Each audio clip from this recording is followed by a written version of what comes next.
मैं Shankarlal Chauhan Shri Shyam education group online क्लासों में आपका हार्दिक अभिनंदन करता हूँ। आज हम बीए पार्ट थर्ड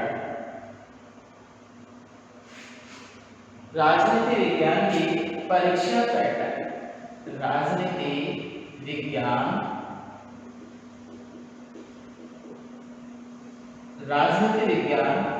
के सिलेबस के आधार पर इसका जो पैटर्न है उसके बारे में जानकारी प्राप्त करेंगे। यहाँ इसका जो प्रथम पेपर है ये पाश्चात्य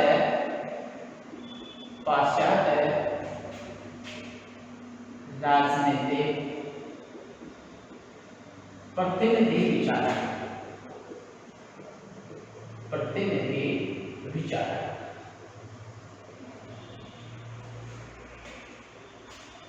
इसका जो द्वितीय पेपर है ये है अंतरराष्ट्रीय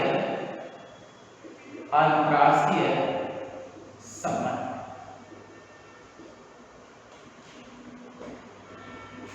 ये दो पेपर है और राजस्थान विश्वविद्यालय ने इनका जो पैटर्न है वो निम्न प्रकार से अंकन किया गया है। तो सबसे पहले इसके जो अंक निर्धारण है, अंकों का निर्धारण, जिसमें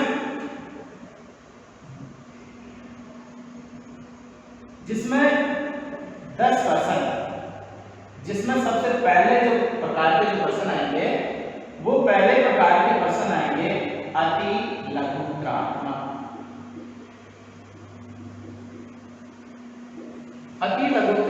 प्रश्न 10 प्रश्न है और प्रत्येक प्रश्न 2 अंक का है। इस प्रकार टोटल 20 अंक है।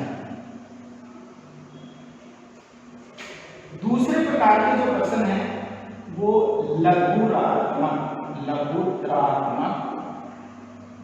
प्रश्न। ये लघुत्रात्मक प्रश्न है 4। प्रत्येक प्रश्न 5 अंक का है। इस प्रकार ये भी 20 अंक के। इस प्रकार तीसरा जो प्रश्नों का जो प्रकार है वो निबंधात्मक, जो एक बिंदु के बारे में संपूर्ण जानकारी प्राप्त करता है। अब इसके अंतर्गत 3 ट्यूशन है और प्रत्येक प्रश्न 20 अंक का है। इस प्रकार 3 प्रश्न 60 अंक के हैं। ये टोटल 100 अंक का आपका पेपर है। तो हम प्रत्येक प्रश्न को ध्यान में रखकर के काम करें तो हम पूरे पैटर्न को अच्छी तरह से क्या कर सकते हैं, पूरे पेपर को अच्छी तरह से कर सकते हैं। तो इसमें जो हम सिलेबस के अनुसार जो पढ़ रहे हैं उसमें हम सबसे पहले आज पाश्चात्य राजनीतिक विचार है उसके बारे में इसकी जो पहली क्लास है उसके अंतर्गत हम इसके सिलेबस में देखते हैं कि राजस्थान यूनिवर्सिटी के अनुसार इसका जो सिलेबस है वो क्या निश्चित किया गया है। इसका जो खंड है, इस पहले खंड के अंतर्गत प्लेटो, अरस्तु और थॉमस एक्विनास,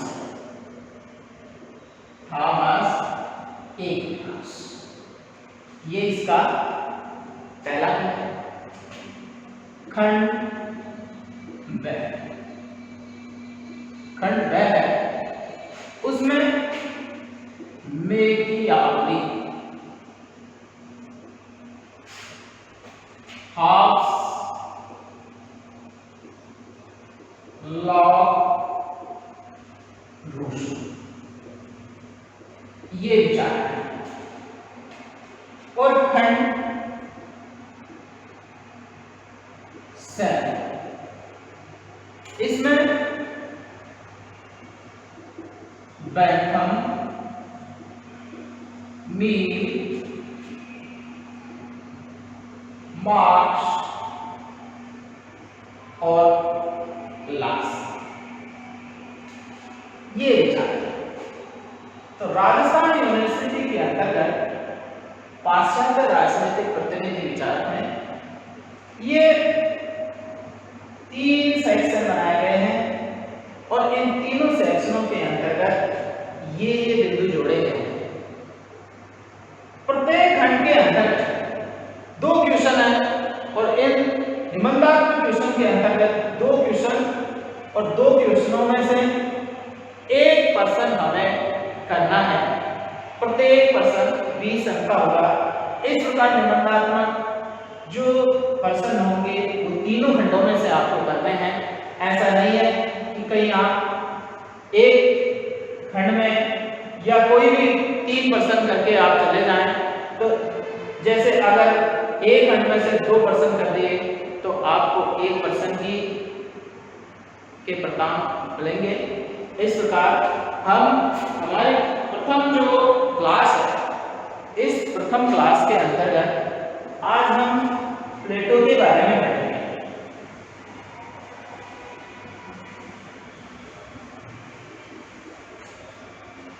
सबसे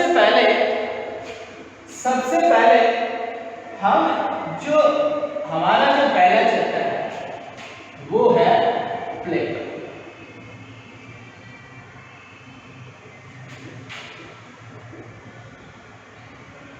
प्लेटो देखिए, प्लेटो जो पाश्चात्य राजनीतिक विचारक है, विचारक राजनीति में हम जो विचार पढ़ रहे हैं ये विचारक 2 प्रकार के होते हैं।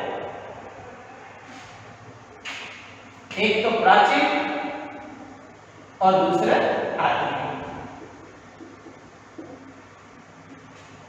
अगर हम ये तो हो गया विचारकों के समय के अनुसार, और अगर हम इन्हें अगर केवल पूरी समग्र दृष्टि से देखें तो समग्र दृष्टि से एक नंबर पर जो विचारक है वो होता है यूनानी, जिसको हम पाश्चात्य कहते हैं, पाश्चात्य विचार। और दूसरे हैं भारतीय विचार। अब हम सबसे जो पहले प्राचीन यूनानी राजनीतिक या पाश्चात्य राजनीतिक विचारों के बारे में अध्ययन कर रहे हैं। देखिए, राजनीति की जो शुरुआत है, सर्वप्रथम एक राजनीतिक दर्शन थी। हम सबसे पहले ये देखेंगे कि हम प्लेटो का सबसे पहले अध्ययन क्यों कर रहे हैं। तो प्लेटो का अध्ययन करने से पहले हम ये जानते हैं कि अगर राजनीति की एक नई शाखा के रूप में, आपको पता होना चाहिए कि राजनीति सामाजिक विज्ञान, कौन सा विषय? सामाजिक विज्ञान का एक स्वतंत्र विषय है और उसे एक नई शाखा के रूप में, नए विचार के रूप में, नए दर्शन के रूप में अगर उसे सर्वप्रथम प्रतिपादित किया गया तो प्लेटो एक ऐसा विचारक है जिसने राजनीतिक दर्शन की शुरुआत की है। उसने राजनीति के संदर्भ में अपने विचारों को क्रमबद्ध रूप से, व्यवस्थित रूप से निरूपित करके अपने लेखों के माध्यम से अवगत कराया है। तो प्लेटो एक इसकी महत्वता यह है कि सर्वप्रथम राजनीतिक दर्शन का जो जनक है, वो जनक किसे माना गया है? प्लेटो को माना गया है। और इसकी जो राजनीति की जो शुरुआत है, वो शुरुआत भी हम यूनान से कर रहे हैं। ये यूनानी राजनीतिक विचारक है और इसने जो राजनीति के बारे में अपने विचार प्रस्तुत किए, वो बहुत ही ज्यादा महत्वपूर्ण विचारक है, क्योंकि इसके बाद में एक विचारकों की एक नई शुरुआत शुरू होती है। अब हम प्लेटो के जीवन परिचय के बारे में जानते हैं। प्लेटो का जीवन परिचय क्या था? 387 ईसा से पूर्व ईसा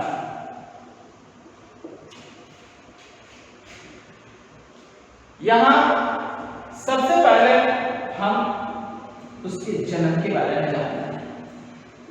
प्लेटो का जन्म 387 ईसा पूर्व हुआ था। सॉरी 347 ईसा पूर्व हुआ।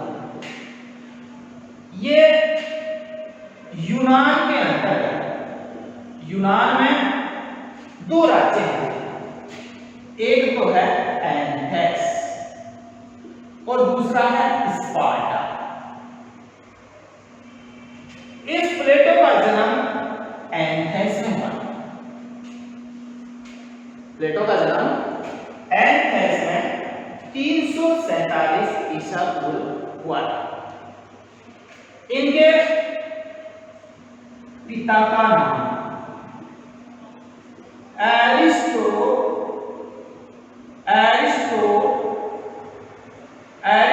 था।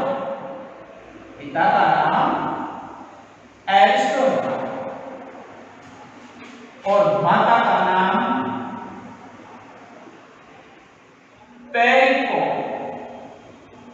पेरिस्टोन।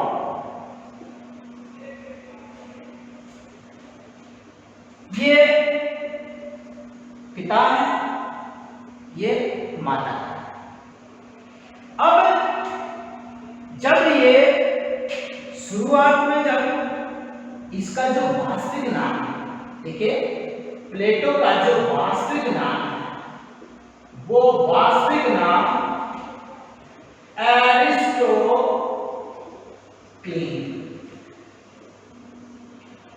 प्लेटो का जो वास्तविक नाम है वो एरिस्टोक्लीन है और एरिस्टोक्लीन अरबी भाषा के शब्द से बना है। इस अरबी भाषा के शब्द का अर्थ होता है अफलातून।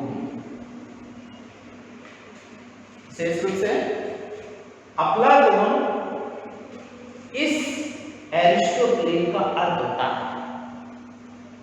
जब ये बचपन में थे तो इनको जब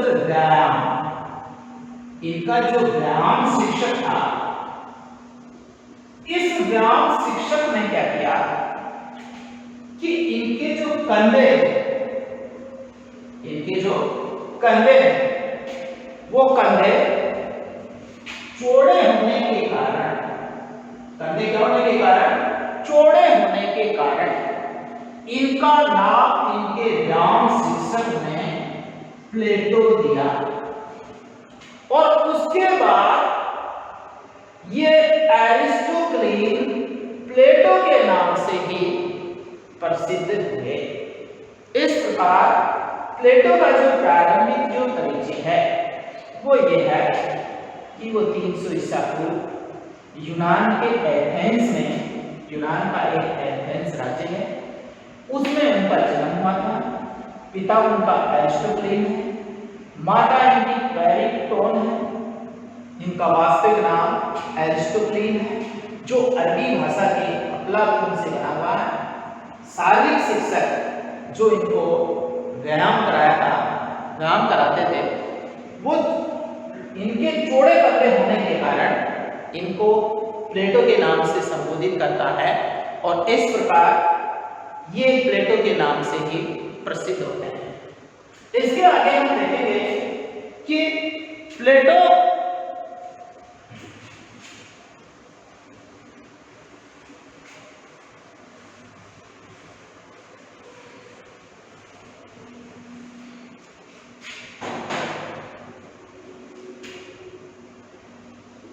इसके आगे ये प्लेटो अपने गुरु सुकरात 8 वर्ष के बचपन में ही, मतलब 6 वर्ष से ही ये अपने गुरु के सानिध्य में रहा और लगातार 20 वर्षों तक ये अपने गुरु से ही क्या किया, शिक्षा प्राप्त किया। गुरु से शिक्षा प्राप्त किया और गुरु से शिक्षा प्राप्त करने के बाद वो उससे बहुत ही ज्यादा क्या हुआ, प्रभावित हुआ। इसलिए उनके जीवन में सबसे बड़ा जो श्रद्धा, उनके जीवन में सबसे बड़ी जो श्रद्धा का जो आधार है वो उनके गुरु सुकरात के प्रति। सुकरात का सबसे ज्यादा प्रसिद्ध एक कथन है, सद्गुण ही ज्ञान है। और ये ऐसे इस कथन से बहुत ज्यादा प्रभावित है। वो हमेशा न्याय, सत्य ऐसे सद्गुणों को बहुत ही ज्यादा क्या दिया करता था, महत्व दिया करता था। साथ ही विशेषकर जो इन्होंने जो कार्य किया और जो एथेंस के अंतर्गत जिन परिस्थितियों में उनका जो जन्म और जो वातावरण मिला, तो सुकरात ने इस आधार पर एक निरंकुश राजतंत्र की आलोचना करनी। इस निरंकुश राजतंत्र की आलोचना के कारण सुकरात को मृत्यु दंड दे दिया और मृत्यु दंड देने के बाद इस प्लेटो का बहुत ही जीवन प्रभावित हुआ और बहुत हृदयघात और धक्का लगा कि उनके सबसे ज्यादा प्रिय जो गुरु थे उनको निरंकुश राजतंत्र की आलोचना करने के कारण वहां के राजा ने उन्हें मृत्युदंड दे दिया। और इस मृत्युदंड से प्लेटो बहुत ज्यादा दुखी हुआ और दुखी होकर के वो एथेंस को छोड़कर के विश्व भ्रमण के लिए निकल गया। विश्व भ्रमण निकलना, तो विश्व भ्रमण में उन्होंने जैसे सीरिया, मिस्र, भारत आदि देशों की यात्रा की। कहा यह जाता है कि ये भारत के मगध साम्राज्य में भी क्या हुआ था, इसका भ्रमण आया। ये यहाँ आकर के मगध के साम्राज्य में वर्ण व्यवस्था से बहुत ज्यादा क्या हुआ, प्रभावित हुआ। लेकिन जब वर्ण व्यवस्था से प्रभावित हुआ तो इनके गुरु की जो हत्या कर दी गई, इस गुरु की हत्या करने के बाद उन्होंने अपने जीवन के अंतर्गत ये संकल्प लिया कि वो अपने गुरु के आदर्शों को वो क्या करेंगे, यहाँ स्थापित करेंगे और उसके आधार पर वापस लागू करने का काम करेंगे।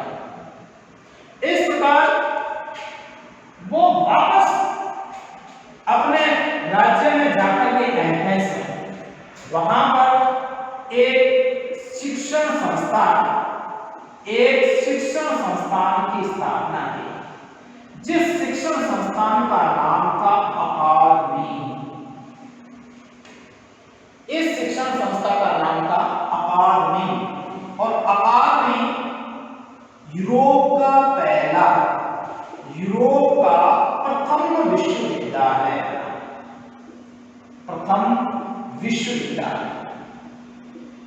ध्यान दें, हम प्लेटो का प्रारंभिक जीवन परिचय पढ़ रहे हैं। प्रारंभिक जीवन परिचय में हमने उसके माता पिता इनके बारे में जाना। इसके बाद की जो घटना है कि वो 6 वर्ष की अवस्था में ही अपने गुरु सुकरात से शिक्षा लेने आया था। 20 वर्षों तक वहां तक शिक्षा ली। उसमें अगाध श्रद्धा और निष्ठा थी, क्योंकि वो बहुत ही ज्यादा प्रभावित था। लेकिन प्रभावित होने के बाद वो जैसे सद्गुणी ज्ञान है, ऐसे कथनों से बहुत ज्यादा प्रभावित हुआ और एक न्यायपूर्ण शासन व्यवस्था की ओर अग्रसर था। सुकरात के द्वारा उस समय के जो तत्कालीन शासन व्यवस्था थी, उस तत्कालीन शासन व्यवस्था की उसने आलोचना की। उसने राजा ने राजद्रोह का आरोप लगा करके उनको मृत्युदंड दे दिया, और मृत्युदंड दे दिया तो प्लेटो का जीवन पूरी तरह से एक उतार चढ़ाव वाला रहा और बड़ा धक्का लगा। वो एथेंस को छोड़कर के विश्व भ्रमण निकल गया। मिस्र में, सीरिया में, भारत में और विश्व के अनेक देशों में उन्होंने यात्राएं की। यात्रा करने के बाद उन्होंने इस भारत के प्रसंग में वो मगध में भी आया। मगध में आने के बाद में न्यायपूर्ण शासन व्यवस्था की जो वर्ण व्यवस्था आधारित जो व्यवस्था थी, जिससे बहुत बड़ा प्रभावित था। और इस प्रभावित होने का सबसे बड़ा आधार कर्तव्य पालन को माना जाता था कि हमारी शासन व्यवस्था के अंतर्गत प्रत्येक व्यक्ति अपनी इस कर्तव्य पालन की व्यवस्था से बहुत ही ज्यादा क्या था, आधारित था। प्रत्येक व्यक्ति अपनी योग्यता और क्षमता के अनुसार काम करता था, उसे अवसर मिलते थे, इससे वो प्रभावित हुआ। उसने गुरु के आदर्शों को बहुत ज्यादा महत्वपूर्ण मानते हुए वो वापस एथेंस में लौट गया और अपने गुरु के आदर्शों को स्थापित करने के लिए उन्होंने एथेंस के अंतर्गत एक शिक्षण अकादमी की स्थापना की और एक शिक्षण अकादमी की संस्थान जो अकादमी की स्थापना की, जो यूरोप का पहला विश्वविद्यालय माना जाता है। अब हम ये देख रहे हैं कि जो प्लेटो के द्वारा जो कार्य किया गया उसके बारे में मैक्सी नाम का एक विचार है। उस मैक्सी ने ये कहा है कि प्लेटो के रूप में सुकरात पुनः लौट आया। प्लेटो के रूप में सुकरात पुनः लौट आया। इसका मतलब कि सुकरात के आदर्शों को, उनके जो मूल्यों को, उनके विचारों को पूरी तरह से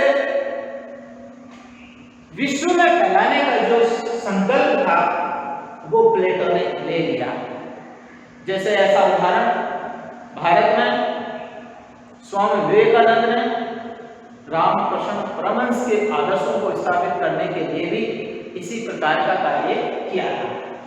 तो ये प्लेटो के जो उत्पन्न तत्कालीन स्थितियां थी और प्लेटो के जीवन में आने वाले जो उतार चढ़ाव हैं उनके बारे में हमने अध्ययन किया। अब हम देखते हैं कि जो प्लेटो है, ध्यान दें, यूनान के अंतर्गत सुकरात, प्लेटो, अरिस्टो, इन 3 राजनीतिक विचारकों की टिप्पणी है।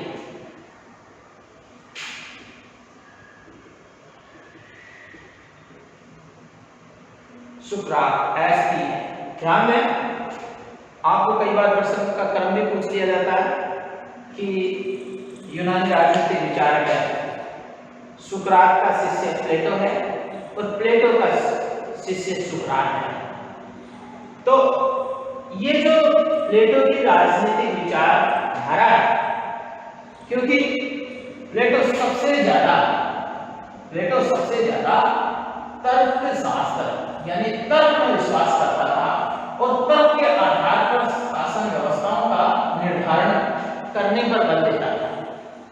तो सबसे ज्यादा जो तर्क है वो तर्क सुकरात के अध्ययन में मिलता है, जिसको हम संवाद भी कह सकते हैं। क्या कह सकते हैं?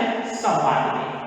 और इसका जो सबसे ज्यादा प्रभाव है वो प्लेटो पर पड़ा और इसी वजह से सुकरात ने वहां के निरंकुश शासन व्यवस्थाओं की आलोचना की और इन आलोचनाओं के कारण इनको मृत्युदंड दिया गया। और उसी के लिए प्लेटो ने अपने आदर्श में सुकरात के आदर्शों को लागू करने का जो संकल्प किया। तो इसके बाद में हम सबसे पहले प्लेटो के ग्रंथ, उनकी जो ग्रंथ या पुस्तकों के बारे में देखें।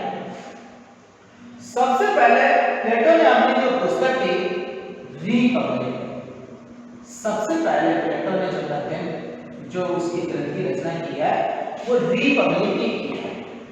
अब रिपब्लिक उसके न्याय पर आधारित शासन है। रिपब्लिक न्याय पर आधारित है और न्याय पर आधारित होने के कारण इसे जो अपने सुकरात के आदर्श थे, अपने गुरु सुकरात के जो आदर्श थे, उन आदर्शों को पूरी तरह से लागू करने की बात कही गई है। यहाँ पर जैसे कि एथेंस के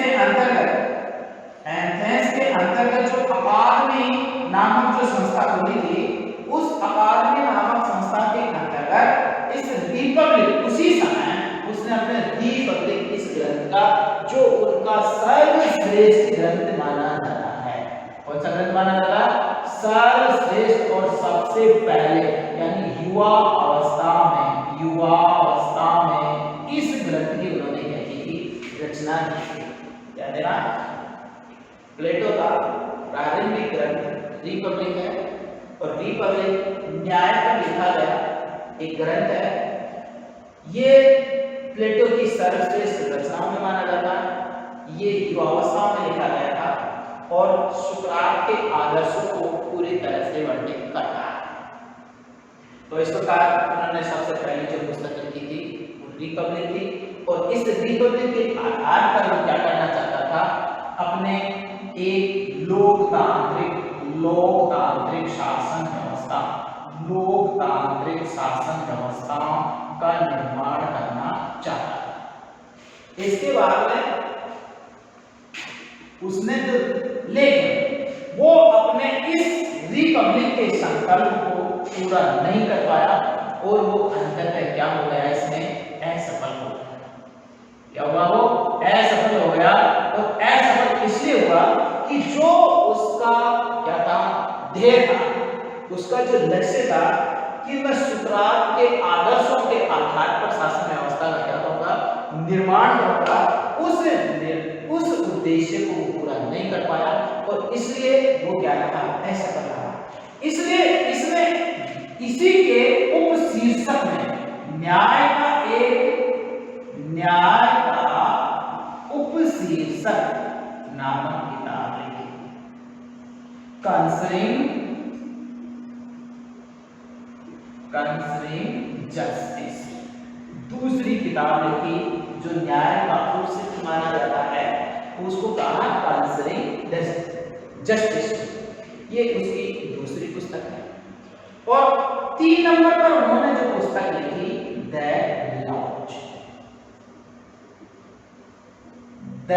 लॉज नामक दूसरी पुस्तक लिखी, जिसमें उसने विधि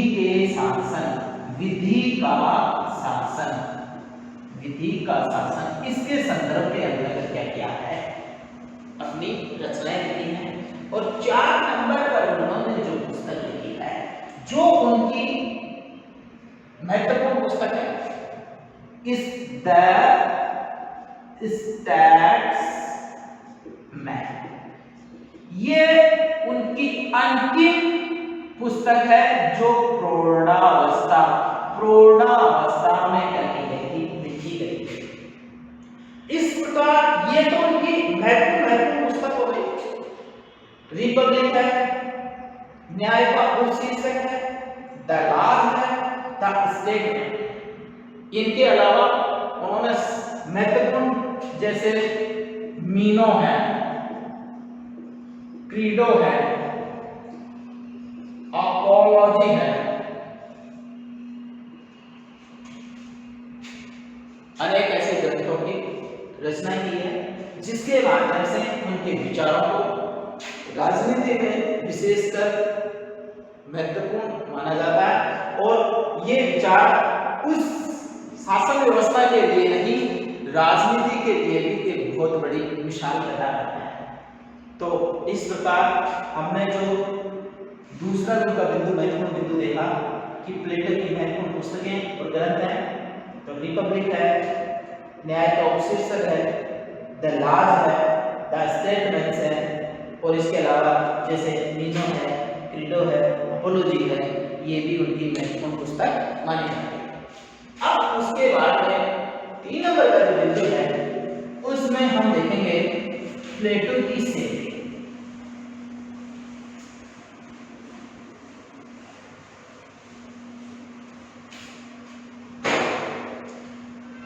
प्लेटो की शैली मतलब प्लेटो ने जो क्या किया है, पुस्तकें लिखी है, उन पुस्तकों को किस शैली में लिखा है। उनकी शैली में सबसे पहले जो शैली है वो है संवाद शैली। संवाद शैली, अब संवाद शैली आपको बताया कि प्लेटो अपने गुरु से सबसे ज्यादा प्रभावित था और वो गुरु था सुकरात। और सुकरात सबसे ज्यादा तर्कशास्त्री माना जाता है, लॉजिकल, मतलब इसमें सबसे ज्यादा प्रभावित था। तो उनके तर्कों से था, क्योंकि उन्होंने तर्कों के माध्यम से किसी भी विचार को वो तर्क के माध्यम से क्या करना चाहता था, स्पष्ट करना चाहता था। इसलिए सुकरात की जो शैली थी वो उन्होंने अपने जीवन के अंतर्गत अपनाई थी। उसके लिए इन्होंने इसको संवाद शैली या तार्किक द्वंद्व, जिसको क्या कहते हैं, द्वंद्व शैली के नाम से भी जाना जाता है। तो पहली इसकी जो शैली है वो संवाद शैली। 2 नंबर पर देखें कि इन्होंने जो शैली अपनाई थी निगमनात्मक शैली। 2 नंबर पर जो शैली थी वो कौन सी शैली थी, निगमनात्मक शैली। और निगमनात्मक शैली का मतलब है कि सामान्य से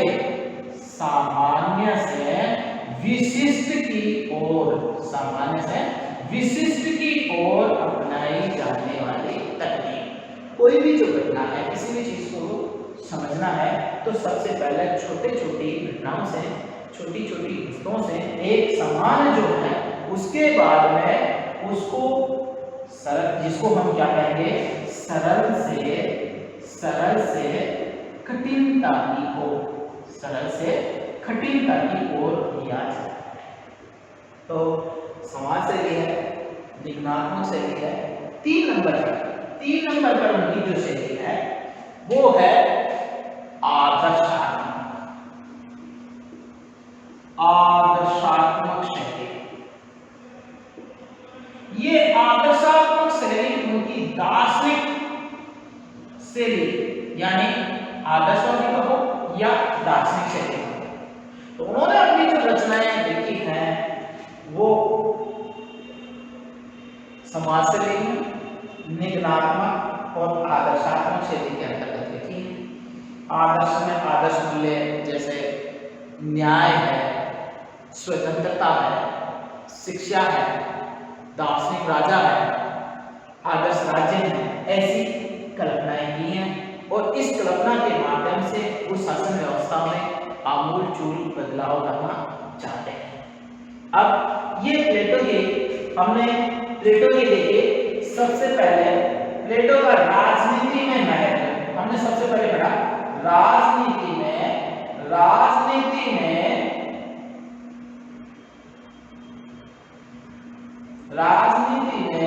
प्लेटो का महत्व।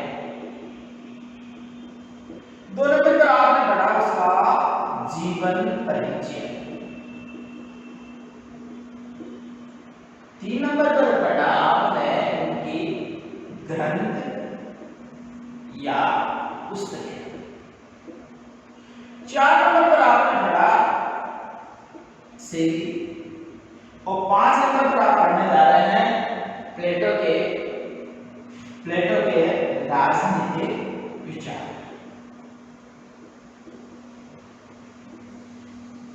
राजनीतिक विचार की किन कारणों के कारण प्लेटो राजनीतिक विचारों में अपना अग्रणीय स्थान रखते हैं? तो देखिए अब हम देखते हैं प्लेटो के राजनीतिक विचार।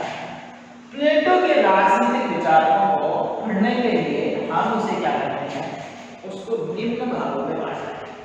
देखिए सबसे पहले प्लेटो के जो राजनीतिक विचार हैं, प्लेटो के राजनीतिक विचार, प्लेटो के जो राजनीतिक विचार हैं उनमें हम सबसे पहले देखिए 1 नंबर पर है उनका न्याय सिद्धांत। 2 नंबर पर है उनकी शिक्षा संबंधी विचार।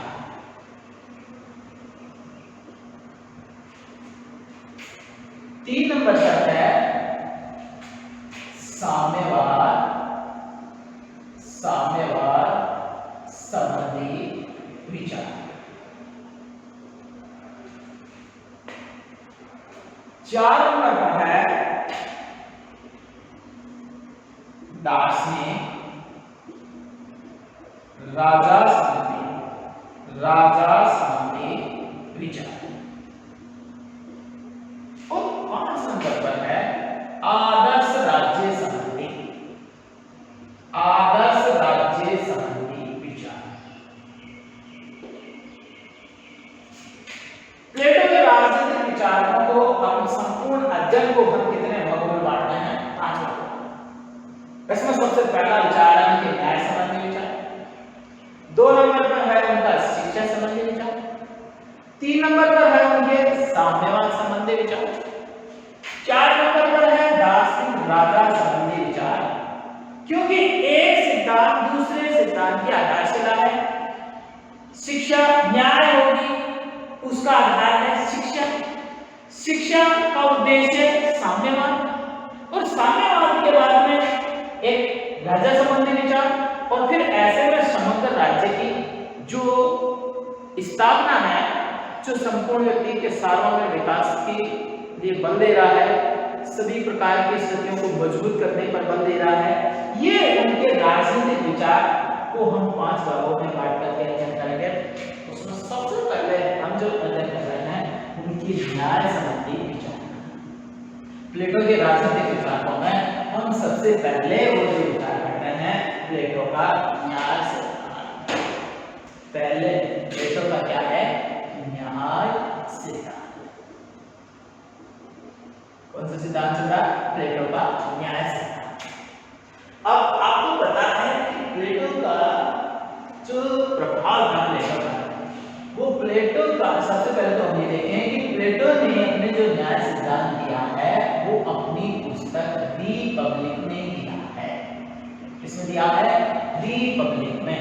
प्लेटो ने अपने न्याय सिद्धांत का जो वर्णन किया है वो रिपब्लिक में दिया है, और रिपब्लिक के अंतर्गत उनकी जो न्याय सिद्धांत है वो एक न्याय से संबंधित, न्याय की जो अवधारणा है वो उनकी नैतिकता से, किससे जुड़ी है? नैतिकता से जुड़ी है, नैतिक मूल्यों से जुड़ी है, नैतिकता से जुड़ी है मूल्यों। क्यों जुड़ी है? क्योंकि उन पर जो प्रभाव है वो प्रभाव किनका है? सुकरात का। और सुकरात का प्रभाव होने के कारण, सुकरात पर इनका प्रभाव होने के कारण ये उनके विचारों को अपने सिद्धांत के रूप में लागू करना करना चाहते हैं। तो देखिए ये जो न्याय सिद्धांत है उसमें नैतिक मूल्यों के आधार पर समाज का वर्गीकरण करना, सभी को अपनी योग्यता और क्षमता के आधार पर उन्हें अवसर देना। और आपको बता कि जब वो भारत भ्रमण पर आए और भारत में कहाँ आए, मगध में आए, और मगध में कौन सी व्यवस्था से, वर्ण व्यवस्था से प्रभावित थे। और वर्ण व्यवस्था है वो कौन सी, किससे है, कर्तव्य पालन से। किससे प्रभावित है, कर्तव्य पालन से। तो अपनी न्याय व्यवस्था में ही वो किसको डालना चाहता है, कर्तव्य पालन में। तो कर्तव्य जो पालन है, कर्तव्य जो पालन है वो कर्तव्य पालन किससे जुड़ा हुआ है, नीति से जुड़ा हुआ है, नैतिकता से जुड़ा है, मूल्यों से जुड़ा है। इसलिए वो किसका निर्माण करना चाहते हैं, चरित्र का निर्माण करना चाहते हैं। सबसे पहले किसका निर्माण होना चाहिए, चरित्र का। तो इसका मतलब है कि उनकी न्याय व्यवस्था में कर्तव्य पालन भी हो, कर्तव्य चरित्रता भी हो और नैतिकता भी हो। और इस प्रकार से वो एक ऐसे संरचना का निर्माण करना चाहते हैं जो उनकी पूरी जीवन की आवश्यकताओं की पूर्ति करने वाला हो। इसका मतलब है व्यक्ति के सर्वांगीण विकास पर बल। ये प्लेटो की न्याय व्यवस्था का आधार है। तो प्लेटो ने अपनी न्याय व्यवस्था का आधार तैयार क्यों किया था? प्लेटो ने अपनी न्याय व्यवस्था का जो आधार है वो उन तत्कालीन परिस्थितियों को ध्यान में रखकर के क्या किया है, स्पष्ट किया है। तो सबसे पहले हम ये देखते हैं कि प्लेटो के समय में चलने वाले न्याय सिद्धांत कौन कौन से हैं।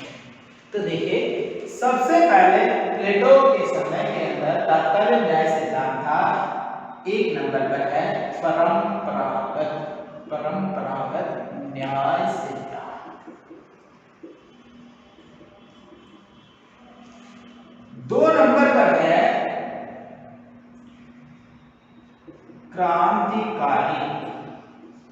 क्रांतिकारी सिद्धांत।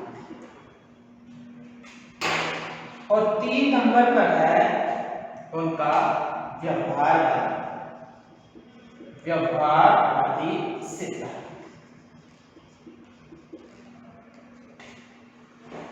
अब सबसे पहले परंपरागत सिद्धांत देखें। इस परंपरागत सिद्धांत के अंतर्गत इसका जो प्रवर्तक है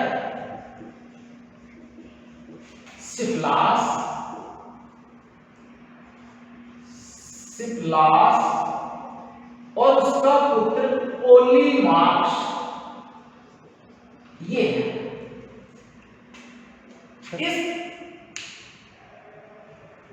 परंपरागत न्याय सिद्धांत का मूल उद्देश्य क्या है? सिप्लास ये कहता है कि मित्र के प्रति अच्छा और शत्रु के प्रति घृणा का व्यवहार करना ही क्या है, घृणा का व्यवहार करना ही क्या है, न्याय है। सिप्लास ये कहता है कि मित्र के प्रति अच्छा यानी निष्ठापूर्ण व्यवहार करें और शत्रु के प्रति घृणा का जो व्यवहार करें यही व्यवहार है। और उसका जो पुत्र पोलीमार्क्स है वो ये है कि उचित व्यवहार करना ही क्या है, उचित व्यवहार करना। ये दोनों केवल व्यवहारिक परंपरागत सिद्धांत को अपनाते हैं। तो यहां पर जो सिद्धांत की बात की गई है सिप्लास और पोलीमार्क्स परंपरागत न्याय सिद्धांत के अंतर्गत जो मित्र के प्रति अच्छा और शत्रु के प्रति घृणित व्यवहार करें और सत्य व्यवहार करें, इसके साथ साथ जुड़ी हुई व्यवस्था। लेकिन प्लेटो ने इस परंपरागत सिद्धांत की जो आलोचना है वो आलोचना करने का कारण ये बना कि जैसे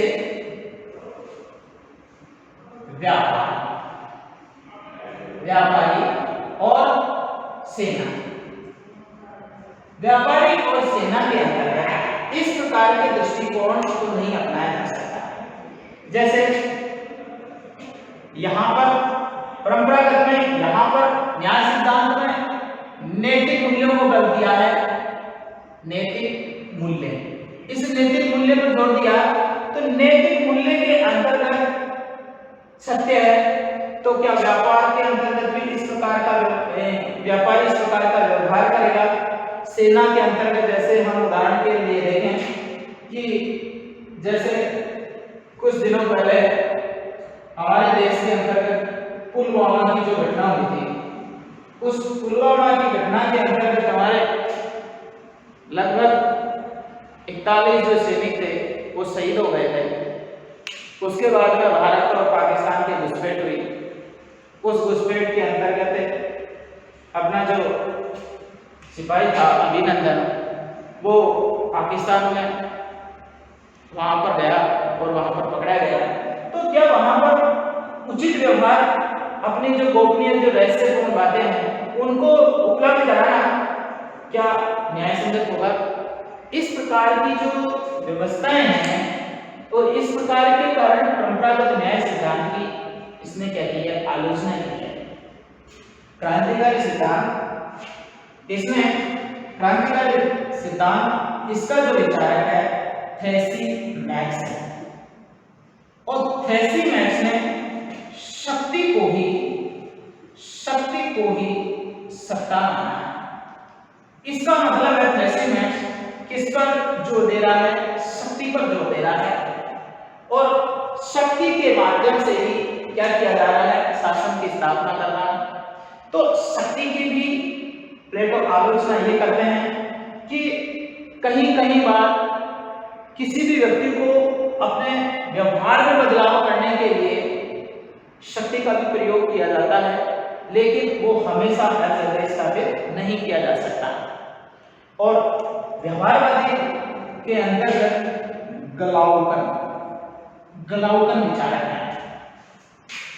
ग्लाउकन ये कहते हैं न्याय भय का शिशु है, न्याय भय का शिशु है। इस प्रकार न्याय भय का शिशु है। व्यवहारवादी ग्लाउकन के माध्यम से भय को ही ज्यादा से ज्यादा क्या दे रहा है? महत्व दे रहा है। इस प्रकार प्लेटो ने तत्कालीन तीनों प्रकार के जो न्याय सिद्धांत हैं उनकी आलोचना की है। परंपरागत न्याय सिद्धांत के प्रवर्तक शिप्लास और पोलीमार्च हैं। वो नैतिक मूल्यों को आधार मानकर के न्याय की स्थापना करना चाहते हैं। उनका मानना है कि मित्र के साथ अच्छा व्यवहार और शत्रु के साथ घृणित व्यवहार करें, यही न्याय है। शिप्लास भी यही कहता है।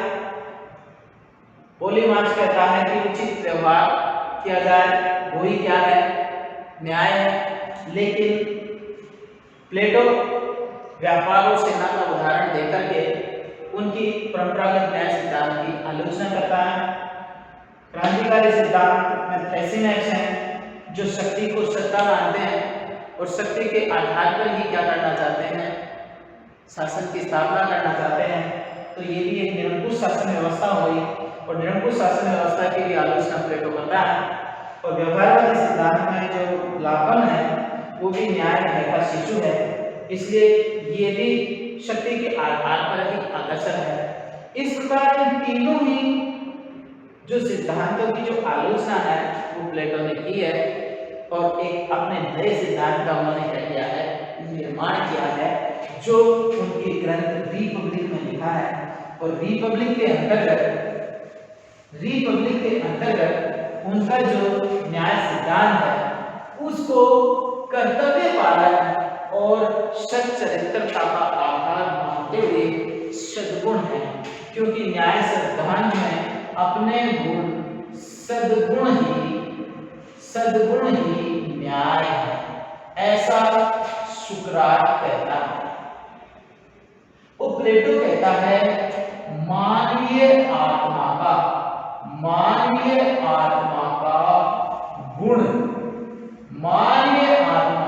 गुण ही न्याय है, ये बात प्लेटो कहता है।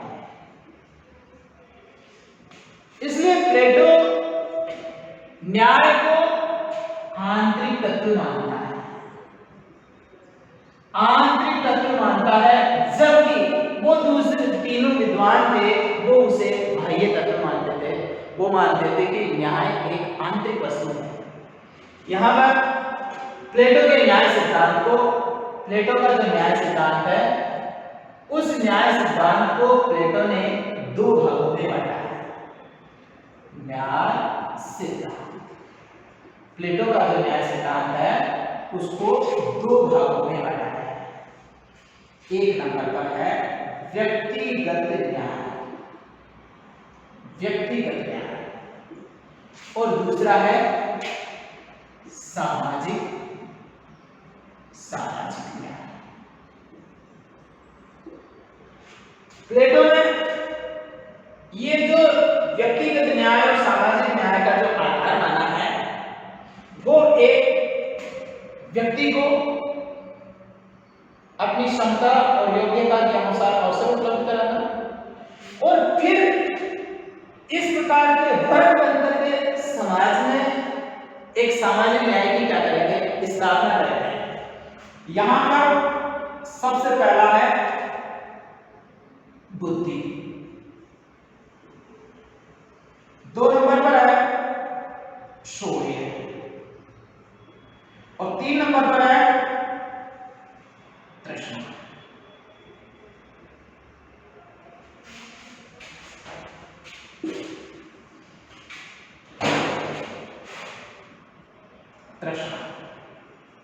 प्लेटो ने ये कहा है कि एक मानवीय जो आत्मा है, एक आत्मा होती है, उस मानवीय आत्मा के अंतर्गत 4 गुण होते हैं। एक बुद्धि है, एक शौर्य है, एक तृष्णा है।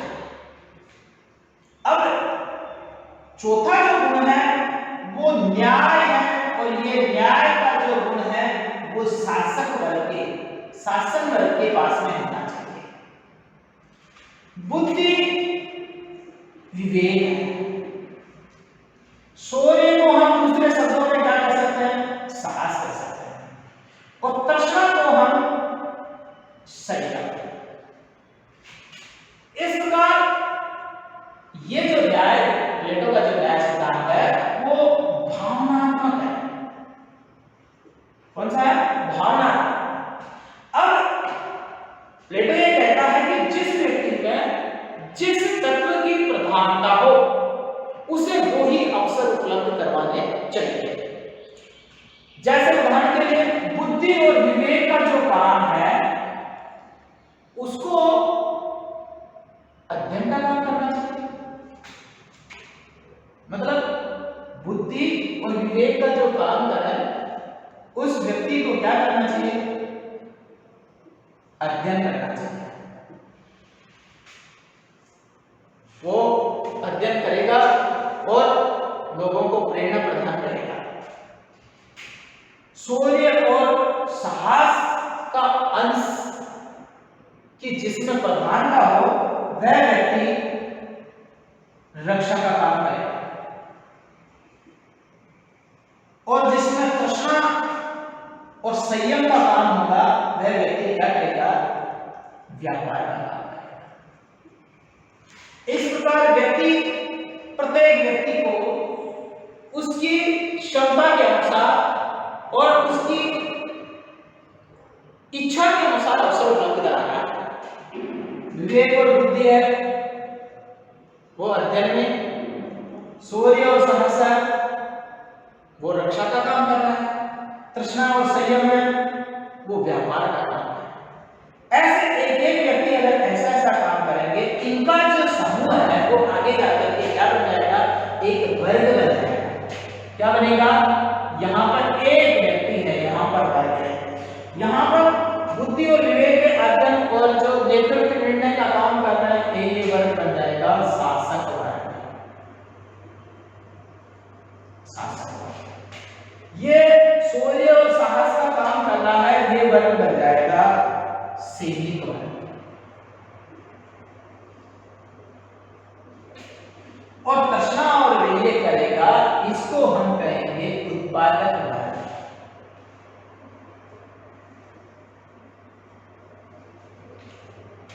ये व्यक्तिगत न्याय हो गया, और यहाँ पर ये समाज के सभी लोगों में एक सामंजस्य उत्पन्न करने के लिए उनकी आवश्यकता है।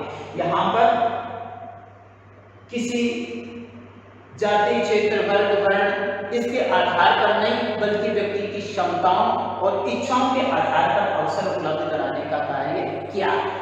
इस प्रकार प्लेटो के अनुसार मानव आत्मा के 4 गुण होते हैं, और 4 गुण जिसमें एक गुण जो लास्ट का चौथा गुण न्याय है, वो किसके पास है? शासक वर्ग के पास में। तो 3 गुण व्यक्ति के पास में है। एक वर्ग होगा उत्पादक, एक जो बुद्धि और विवेक है वो अध्ययन है, वो शासक वर्ग है, सहायक है। शौर्य और साहस रक्षा है, ये सैनिक वर्ग का है। तृष्णा और संयम है, ये व्यापार का वर्ग है। इस प्रकार प्लेटो ने व्यक्तिगत और सामाजिक न्याय के आधार पर अपने न्याय सिद्धांत की स्थापना की है। अब हम इसकी विशेषता देखते हैं कि प्लेटो के न्याय सिद्धांत की क्या क्या विशेषता है। सबसे पहले इस पूरे सिद्धांत के माध्यम से ये स्पष्ट हो रहा है कि प्लेटो ने जो अपना न्याय सिद्धांत दिया है वो नैतिक सिद्धांत है।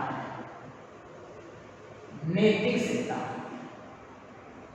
और नैतिक सिद्धांत का मतलब है नीति पर आधारित, जिसको दूसरों के द्वारा संचालित नहीं किया जा रहा, तो स्वयं व्यक्ति अपनी भावनात्मक स्थिति की मजबूती के आधार पर, जिसमें जो आत्मा का जो अंश की प्रधानता है, उसके आधार पर वो क्या कर रहा है, उसको स्वतः ही संचालित कर रहा है।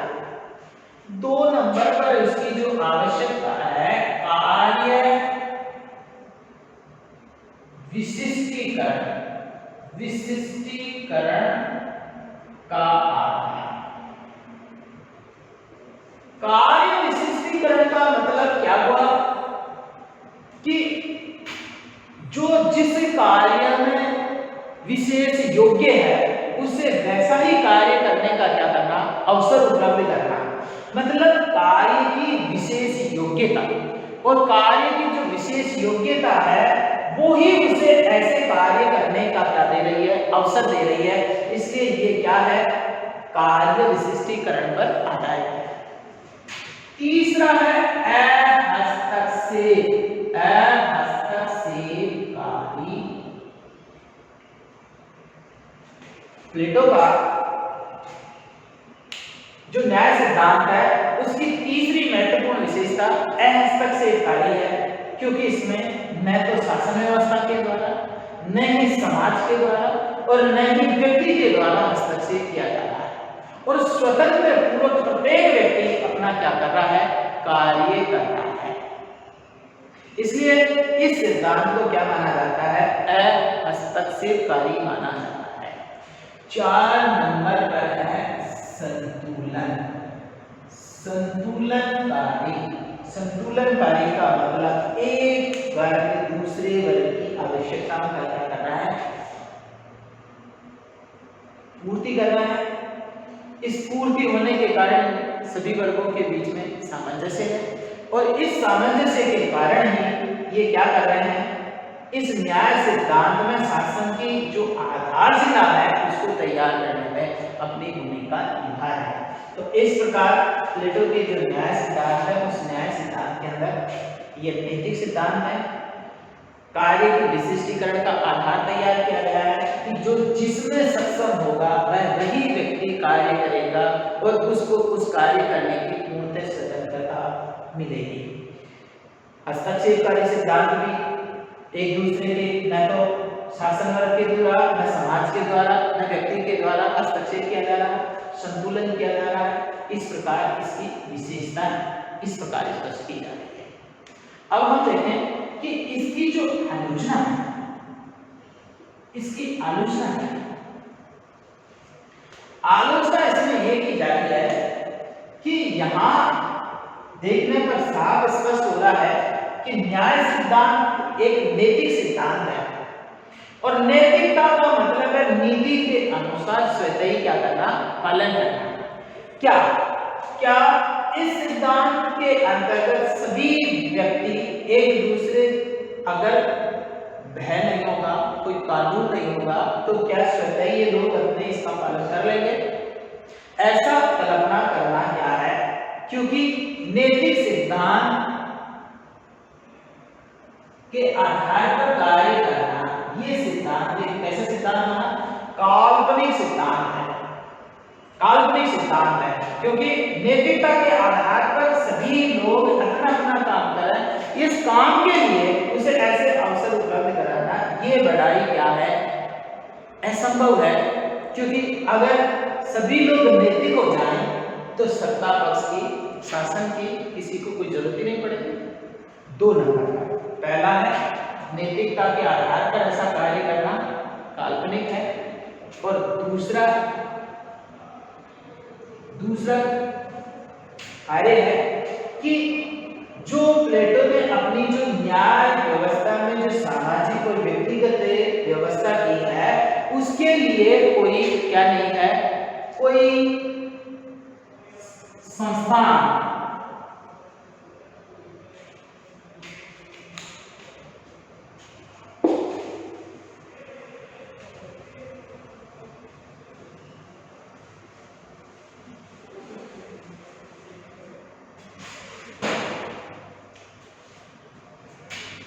पहले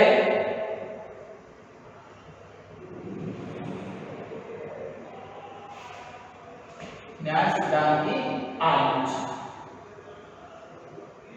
आलोचना का पहला बिंदु है कि ये क्या है,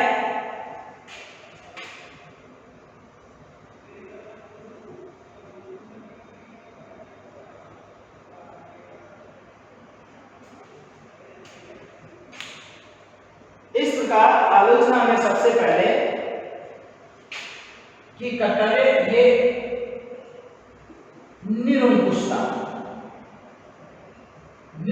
का आधार तैयार करना है, क्योंकि न्याय व्यवस्था में ये जो आधार तैयार किया है व्यक्तिगत और सामाजिक, ये सामाजिक और जो व्यक्तिगत न्याय प्रदान करता है वो निरंकुशता की ओर अग्रसर है।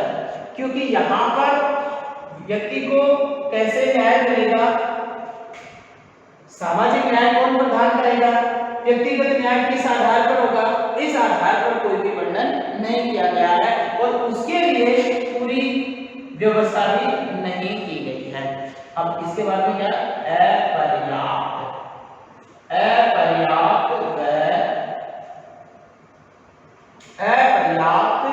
व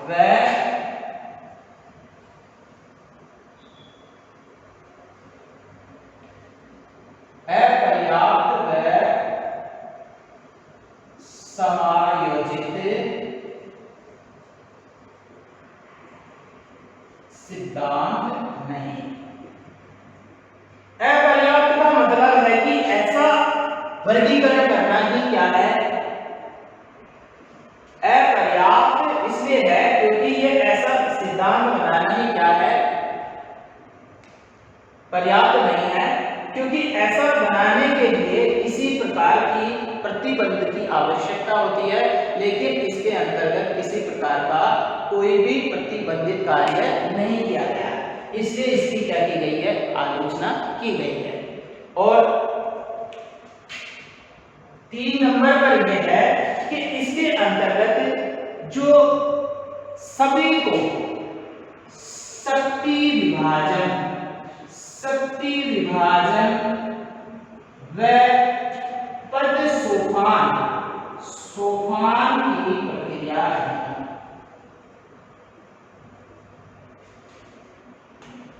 शक्ति विभाजन और पद सोपान यहाँ पर जो विभाजन किया गया है, ये विभाजन केवल नैतिकता के आधार पर किया गया है, और नैतिकता के आधार पर जो किया गया है वो क्या है, अपर्याप्त है।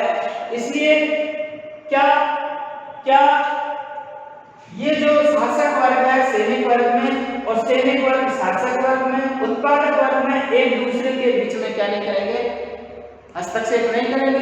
इस हस्तक्षेप न करने के कारण यहाँ जो पद सोपान की प्रक्रिया है उसको स्पष्ट विभाजित नहीं किया गया, इस आधार पर इसकी आलोचना की गई है।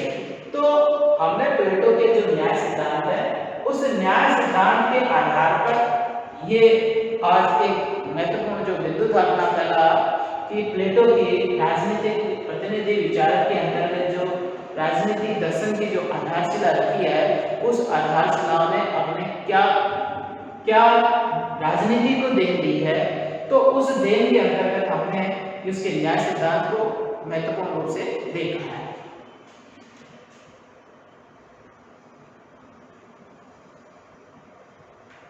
इस प्रकार हम अगले वाले बिंदु में जो अपना नेक्स्ट वीडियो आएगा उसमें हम प्लेटो के जो शिक्षा संबंधी विचार हैं, क्योंकि जो प्लेटो ने न्याय व्यवस्था का जो आधार तैयार किया है वो उनकी शिक्षा से संबंधित है, उसको हम अगले नेक्स्ट टॉपिक में देखेंगे।